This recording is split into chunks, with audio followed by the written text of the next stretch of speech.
నమస్తే, నేను మీ ఈశ్వర్. ఈ6 న్యూస్కి స్వాగతం. వార్తల్లోని ముఖ్య అంశాలు.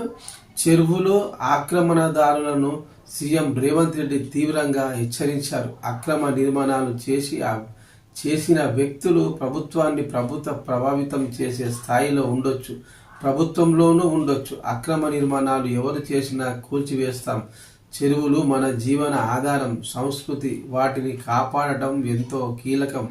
భవిష్యత్ తరాలకు వాటిని అందించాలి అని సీఎం రేవంత్ రెడ్డి తెలిపారు. అయితే హైదరాబాదులో అక్రమంగా నిర్మాణాలను కూల్చివేస్తున్న హైడ్రా నెక్స్ట్ ఫోకస్ మాజీ మంత్రి మల్లారెడ్డిపై పెట్టినట్లు తెలుస్తుంది.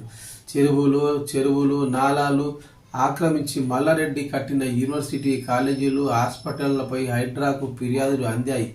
ఈ మేరకు మల్లారెడ్డి నిర్మించిన చెరువులు నాలాలను హైడ్రా పరిశీలించింది.